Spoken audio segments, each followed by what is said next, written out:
ایک امانت۔ دفتر کے کمیٹی روم میں انتظامات مکمل تھے۔ ڈائریکٹر آفتاب مرزا نے آج کی تقریب کے اہتمام کا حکم دیا تھا۔ اس الوداعی تقریب کا اہتمام دفتر کے ملازم سپرنٹینڈنٹ رفیق احمد کے اعزاز میں کیا گیا تھا۔ 1 بجے اس الوداعی تقریب کا آغاز ہوا۔ اسٹیج پر درمیان والی کرسی میں رفیق احمد، دائیں طرف ڈائریکٹر آفتاب مرزا اور بائیں طرف اسسٹنٹ ڈائریکٹر رانا راشد بیٹھے ہوئے تھے۔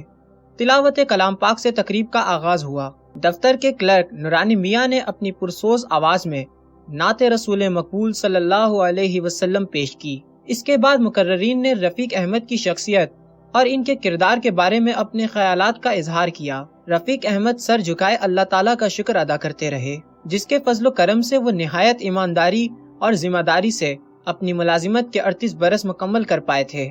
اپنے خطاب میں ڈائریکٹر صاحب نے ان کی خدمات کا اعتراف کرتے ہوئے انہیں زبردست انداز میں خراج تحسین پیش کیا۔ اسسٹنٹ ڈائریکٹر تو ان کی ایمانداری اور فرض شناسی کا ایک واقعہ سناتے ہوئے آپ دیدہ ہو گئے تھے۔ ان کا کہنا تھا کہ رفیق احمد جیسے لوگ ہی معاشرے کا حقیقی حسن ہے۔ معاشرے میں ساری خوبصورتی ایسے ہی لوگوں کے دم سے ہے۔ اپنی تعریفیں سن کر آپ دیدہ تو رفیق احمد بھی تھے۔ ان کی آنکھوں سے برسنے والے شکرانے کے آنسو ان کے گلے میں ڈالے گئے گلاب کے پھولوں میں جذب ہو رہے تھے۔ وہ سارا وقت اللہ تعالیٰ کا شکر ادا کرتے رہے۔ رفیق احمد نے اپنی ملازمت کی یادوں کو بیان کرتے ہوئے اپنے دوستوں کا شکریہ ادا کیا اور اپنی غلطیوں کی معافی کی درخواست کی۔ تقریب کے آخر میں ڈائریکٹر صاحب نے انہیں یادگاری شیلڈ پیش کرتے ہوئے کہا، رفیق احمد صاحب، ہم آپ کو کبھی فراموش نہیں کریں گے۔ آپ نے کام اور ایمانداری کا جو معیار دفتر میں قائم کیا ہے، ہم اسے برقرار رکھنے کی کوشش کریں گے۔ اللہ تعالیٰ آپ سب پر اپنا فضل کرے اور آپ کو راہ راست پر قائم رکھے۔ رفیق احمد نے دعا دی۔ رفیق احمد کی بات سن کر نئے سپرنٹینڈنٹ عبداللہ صاحب بھی ان کے قریب آ گئے۔ انہیں بھی رفیق احمد کے ماتحت 10 سال کام کرنے کا موقع ملا تھا۔ انہوں نے رفیق احمد کا ہاتھ پکڑ کر کہا، آپ کے اچھے کاموں کی خوشبو ہمیشہ اس دفتر کو مہکائے رکھے گی۔ آپ کے لیے بہت سی دعائیں ہیں۔ اللہ تعالیٰ آپ کو سلامت رکھے۔ بہت شکریہ۔ آپ سب کا خلوص اور محبت ہمیشہ مجھے یاد رہے گی۔ اب میں رخصت چاہوں گا۔ مجھے آج ہی اپنے گاؤں واپس جانا ہے۔ دیر ہو گئی تو کوئی گاڑی نہیں ملے گی۔ رفیق احمد نے سب سے ہاتھ ملاتے ہوئے کہا۔ شوکت رضا انہیں بس اڈے تک چھوڑنے آئے۔ وہ کافی دیر تک ہاتھ ہلا کر رفیق احمد کو الوداع کرتے رہے۔ بس اب موٹر وے کی طرف بڑھ رہی تھی۔ رفیق احمد کے ارد گرد یادیں ہی یادیں تھیں۔ ماں کی دعاؤں کا اثر تھا کہ رفیق احمد کو آسانی سے کلرک کی نوکری مل گئی۔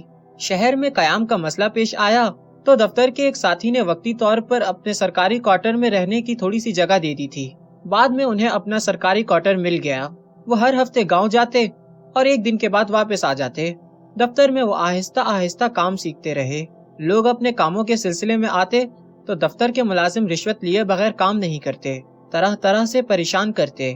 رفیق احمد ایک دیندار آدمی تھے، اس لیے وہ ان برائیوں سے دور تھے۔ دفتر کے ساتھی جانتے تھے کہ وہ رشوت نہیں لیتے۔ رفیق احمد کو کوچ میں بیٹھے بیٹھے وہ واقعہ بھی یاد آ گیا جب ان پر رشوت لینے کا الزام لگا تھا۔ ایک آدمی نے اپنا کام کروانے کے لیے رشوت کی پیشکش کی تو رفیق احمد نے اسے ڈانٹ دیا تھا۔ اگلے دن وہ ڈائریکٹر کے نام درخواست لے کر آیا جس میں رفیق احمد پر رشوت مانگنے کا الزام لگایا گیا تھا۔ رفیق احمد کے لیے یہ لمحہ پریشان کن تھا۔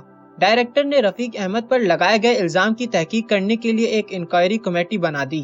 15 دنوں میں انکوائری کمیٹی نے رپورٹ ڈائریکٹر صاحب کے سپرد کر دی۔ رفیق احمد پر لگایا جانے والا الزام جھوٹا ثابت ہوا۔ اس واقعے نے دفتر میں رفیق احمد کی عزت میں مزید اضافہ کیا تھا۔ رفیق احمد نے دفتر میں نہایت ایمانداری اور فرض شناسی سے اپنے فرائض سر انجام دیے۔ وہ محکمانہ ترقی کرتے کرتے کلرک سے سپرنٹینڈنٹ کے عہدے تک جا پہنچے۔ وہ اولاد جیسی نعمت سے محروم تھے۔ انہوں نے والدین کے انتقال کے بعد اپنی آبائی زمین چھوٹے بھائی کے سپرد کر دی تھی۔ ملازمت سے جو تنخواہ ملتی تھی وہ میاں بیوی کے لیے کافی تھی۔ چند سال پہلے انہوں نے اپنی آبائی حویلی جو باغ کے ساتھ واقع تھی اسے ایک اسکول کی شکل دے دی تھی۔ حویلی میں انہوں نے اپنے والد کے نام پر اسکول قائم کر دیا تھا۔ اسکول میں دینی اور دنیاوی تعلیم کے ساتھ ساتھ تعمیر اخلاق اور کردار سازی کے لیے ہم نصاب سرگرمیوں اور کہانیوں سے مدد لی جاتی تھی۔ اسکول میں طلباء کی تعداد 40 تھی۔ ان کے لیے یونیفارم اور کتب رفیق احمد فراہم کرتے تھے۔ رفیق احمد 38 سالہ یادوں میں ایسے کھوئے کہ سفر کرنے کا پتہ ہی نہیں چلا۔